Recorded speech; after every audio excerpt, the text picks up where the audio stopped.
I think it's safe to say that Helldivers 2 has officially reached its final moments. This game was such a phenomenon back in February when it released. I think it hit such a sweet spot when it came out around a time where nothing else was really dropping. And it was a new and fresh idea, and co-op shooters usually tend to do well. But a lot of people have blamed this colossal shit show on Sony because of the whole account linking fiasco. However, I can show you one image that will prove that theory wrong. So what you're looking at right now is the actual player count numbers on Steam for Helldivers 2 from Steam Charts DB. You'll notice two markers on the chart. The first one is when the game released back in February, and the second marker is when Sony tried to force users to link an account in order to play the game. This pissed off a lot of people. So naturally, I think this is why a lot of people assume that the game started dying, but looking at this chart, that's clearly not the case. Just a few weeks after launch, Helldivers hit its peak player count of around 458,000 players over a 24-hour span. You can clearly see after that peak that there is a very constant and steady decline of players that continues to fall to the point that we are at today. So by the time that the Sony account linking bullshit took place, the game was already trending downwards. And in reality, it doesn't even seem to have affected the player count dropping at all. The game just continued to lose players at about the same rate it was already on. For the last month or two, Helldivers has been hovering around the 30,000 player mark for the average peak player count. So obviously this is a ridiculous drop off from 458,000. So if it wasn't actually Sony's corporate schmuckery that killed this game's player base,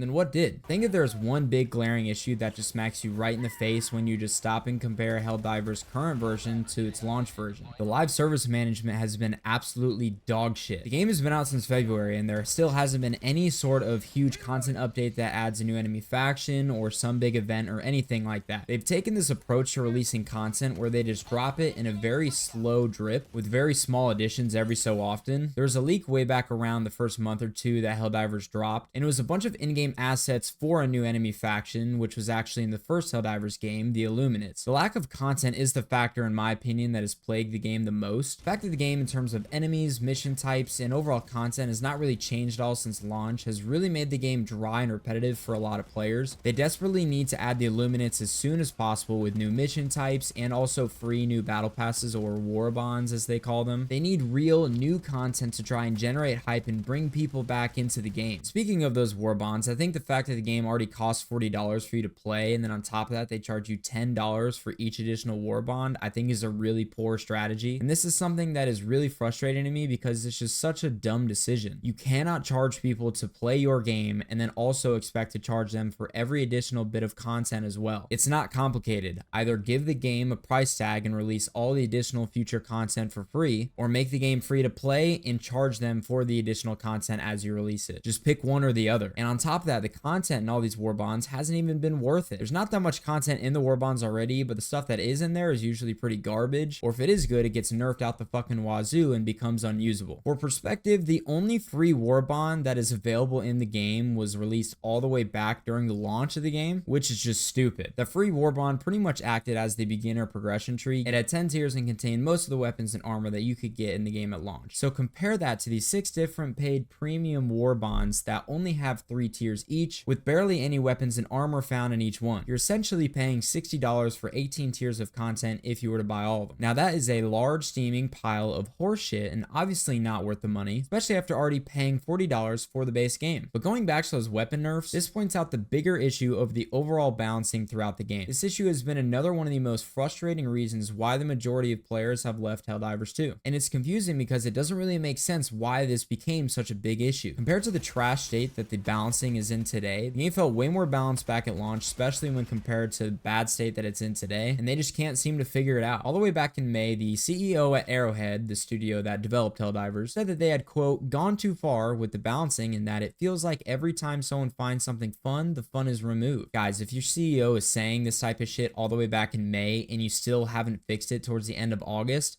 you're in some deep shit. I just don't understand how you spend months focusing on bringing the balancing back to a fun level, yet you somehow make it worse with every single update. Like, are we not playtesting the game at all before we launch every new update? I don't see how it's that difficult just to make all the weapons much better than they currently are. And look guys, I played a lot of Helldivers back when it first dropped, and I will say the game feels way more difficult right now than it did back then. The enemies, especially the armored ones, feel almost impossible to kill with any regular weapon, so you pretty much have to solely rely on the really good stratagems to take them out, which is not how the game was at launch, which is funny because there's supposed supposed to be better weapons and better stratagems available now, but they all just suck. What's funny is the game director released a message to the community after the abysmal drop of the Escalation of Freedom update. The target of this big update was to, quote, enhance the overall fun factor of the game and to create a dynamic and engaging gameplay experience that remains challenging yet fair, rewarding your strategic thinking and teamwork. What's funny is that they accomplished none of these things, and in fact made all of the balancing only seem worse than it already was. And when you look at what the game director said their approach would be for the next 60 days to try and address all these issues, it's even more alarming. Our aim within the next 60 days: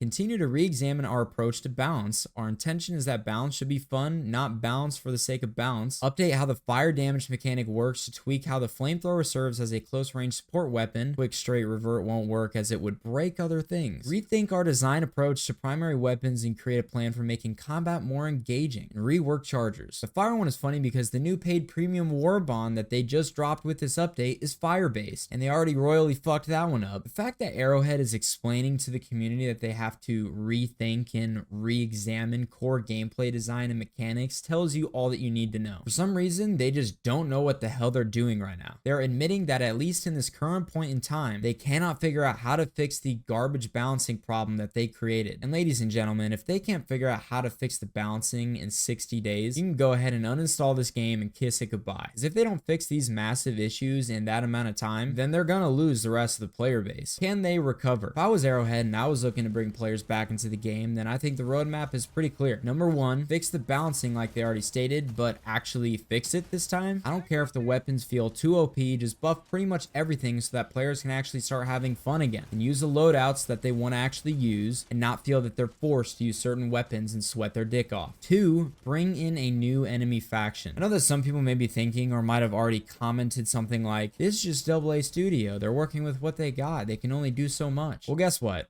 I don't want to hear any of that bullshit. I don't care how big your studio is. If you are releasing a game that is going to heavily rely on post-launch content, then you should have delayed the release of the game to make sure you had enough content in the pipeline to make sure the game stayed alive. And that's just good business. It's pretty simple. So whatever they do, they need to find a way to release all of that leaked Illuminate content as soon as possible, because holy shit, this game has barely changed since it launched back in February. And number three, release more free war bonds or just completely overhaul the war bond system. I don't think that this one needs much explaining because I just went into detail on it a second ago, but just to reiterate, the paid war bonds do not have enough content. There needs to be more free ones, and it's stupid that each one costs $10 when the game already costs $40. So if they execute all three of these things as quickly as possible, then yes, I think that they can recapture some of that magic that they had back when the game came out and bring some players back in. However, I don't know if they'll be able to accomplish this soon enough because there's a lot of new games coming out soon, especially ones that'll compete with them like Space Marine 2, which I have a feeling will probably take a lot of their player base. So they're running out of time and it may already be too late for them, which is unfortunate because the game is really cool and it was a lot of fun back at launch and there's really not a lot of games like it, but they just keep shooting themselves in the foot and they can't seem to get their shit straight. Comment down below your stance on Helldivers 2, why you think it failed or why you think it may or may not be able to recover. And thank you so much if you made it all the way through to the end of the video. Again, if you like this video, please make sure to subscribe and stay tuned for more content like this. Thanks again, and I hope everyone has a good one.